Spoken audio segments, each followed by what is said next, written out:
This is the demo we're going to do today. So this is an upper molar tooth where we've got a mesobuccal root, a palatal root, the elusive MB2 canal, and the distal buccal canal. So let me show you step by step how I approach these cases. So first thing you need is the endomotor. Come on to this here. So let me show you how you set that up. So this is the AI motor. And the reason I like this motor is that it's open source. So it's like you can use any file system on this. So it's not locked to any particular systems.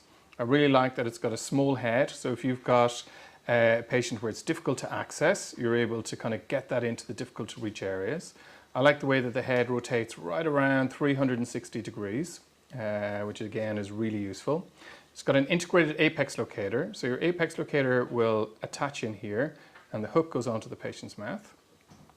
And then you've got full control over the settings. So for the ToothSaver files, these files can be used in either rotation or reciprocation. And I'm going to show you the kind of pros and cons of using them each way.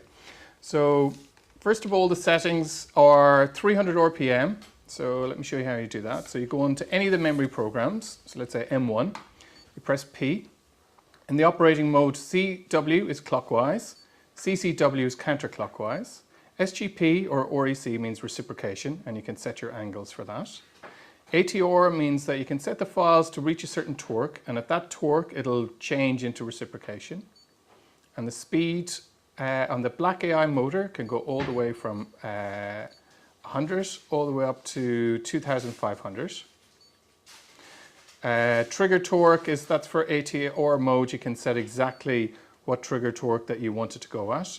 Most people set it at 1 or 2.2 depending on the case. And then EAL, so you can use actual motor as a standalone apex locator as well. So there's loads of functions on this. For this particular case, I'm going to set it as, so for the ToothSaver files, clockwise, I'm going to set the speed at 300 RPM. I'm going to set the torque limit at 2.2. So that means when the file gets to 2.2 in terms of resistance to rotation in the canal, when it hits that limit, it's going to stop or it's going to beep. I'm not going to set up the apex locator action, but normally I have it off. Auto start I normally have off as well, and auto stop I normally have off. And then you can adjust the position on the apex locator where you want it to activate. Okay, so let's go through the ToothSaver files. So if you're starting your whole endo journey and you want kind of a very simple system, single file systems are attractive because of the simplicity of it. But the reality of me doing endo all the time, I never use single file systems because the root canal anatomy is so complex. And it's like having a single burr to do all your dentistry. It's like a single file doesn't really make sense to use on difficult MB2 canal or a small mesobuccal canal and a big wide palatal canal or an upper incisor. So you need to choose the files that are specific for the case. So in this case, let's instrument the mesobuccal canal here in an upper 6. So I place the file into the motor. Now what I don't spin the file before I activate. What I do is I place it in and I try and feel, okay, am I in the canal? So I place the file passively into the canal and then I activate and I go 1, 2, 3. So I take 3 bites and then I come out. Okay.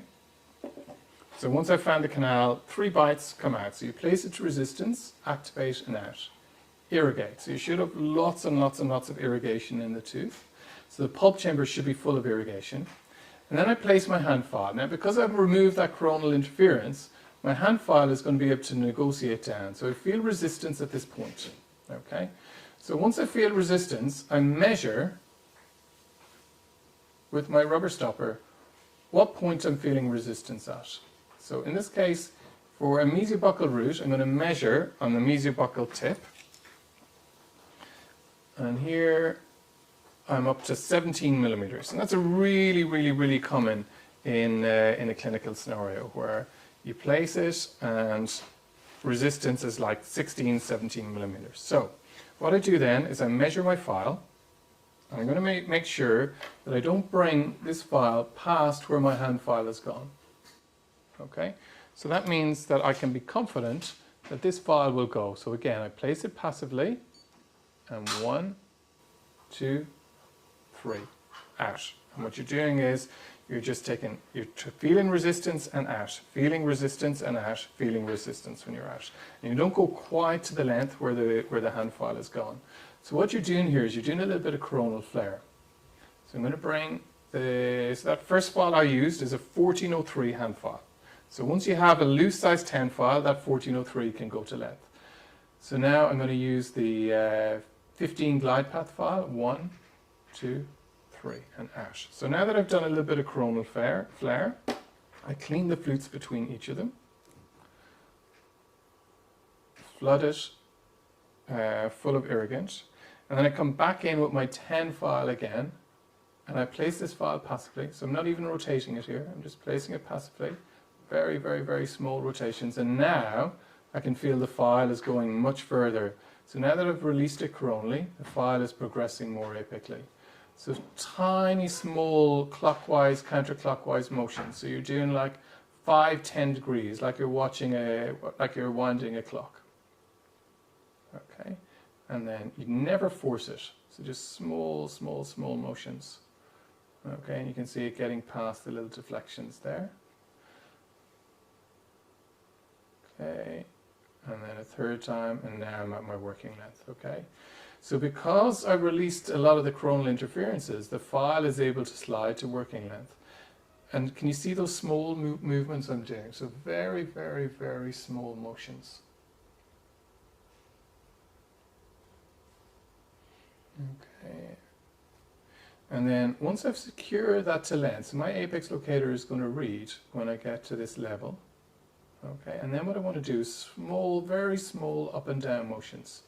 So up and down, and this is called securing the glide path. So once I can place my 10 file in, and I can passively get to length, then I have secured the glide path at that level. Now I know that I'm going to be able to go through my sequence of files without worrying that the tip is going to engage and that they're going to separate. So I'm going to start here my 1403 file. So this is one of my favorite files. Now this file is got a very nice small taper, so you're not going to get any taper lock. And I place this file passively. So look, because my 10 file is gone, this file has almost got to length. So I only literally need to work this 2 millimeters. So that file passively, without me rotating, without me doing anything, is down to 18 millimeters. Okay, so I'm going to place it passively. There's no pressure on the handpiece. I'm not pushing the file, I'm not pushing the tip. And I'm holding the handpiece very, very, very gently. And I'm going to activate. 1, 2, 3, and I'm at length. So you come straight out. Okay, clean the flutes and irrigate. So you can see my irrigation is getting down to the isthmus level now. So with a 1403 file, look how far down my tip is able to get. So I'm just literally a couple of millimeters from the apex, even with just a 1403 shape. Now the next file I'm going to use is the 15 glide path file. So this is a variable taper file. So it's got a 15 tip. It starts off with an 02 taper on the apical part of the tooth, and it's an 06 taper in the coronal aspect of the tooth. So this is going to help you flare the canal coronally, while the tip again is small, so it's not going to engage. So again, I place this file passively, so I haven't spun the instrument yet. This is really important. So you place the file passively, and now without doing any work, that instrument is already within a millimeter of the apex. So I activate 1, 2, 3, and I'm at length. So you don't force it, it's so simple. So such a simple motion. Now my next file is going to be a 2004 file. And I want to show you why I like this file. So this file has got what we call control memory. Okay, so control memory means is that if the file wants to go around a curve, it's not going to straighten.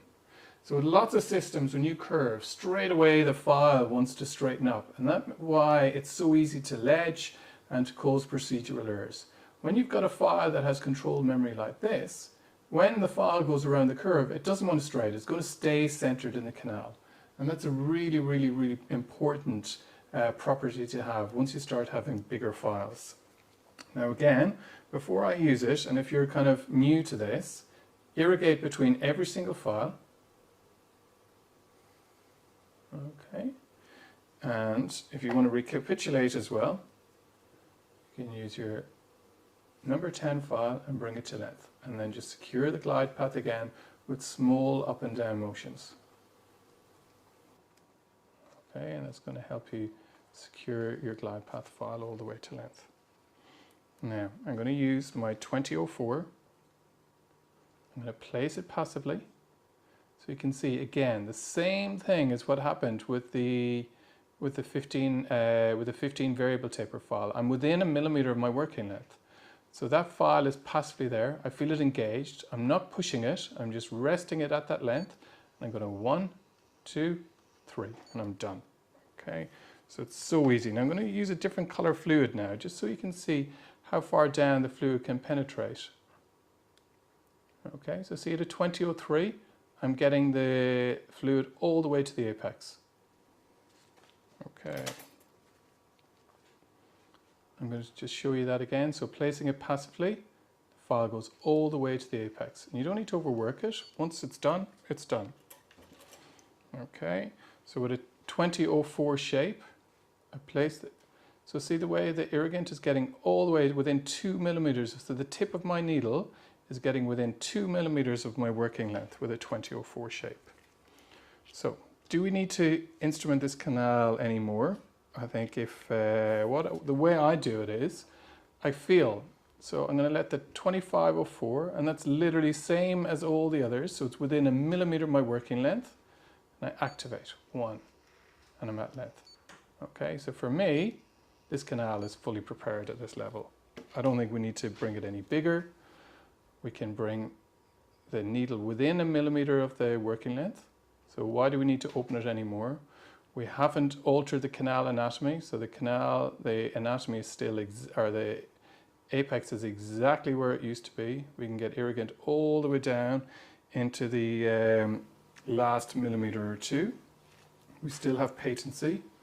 We get a number 10 file, sliding to length.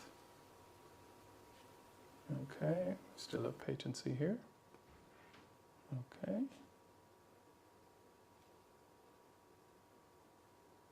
And the canal anatomy hasn't changed, so we've maintained the curvature. So that's why the control memory is really, really nice in these, is that the control memory makes sure that the anatomy doesn't change.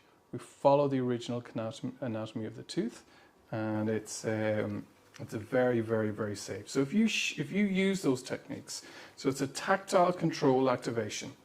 So you place the file into the canal, you feel that it's engaged, and then 1, 2, 3 bites out, clean the flutes, recapitulate. So follow that step by step and you're good.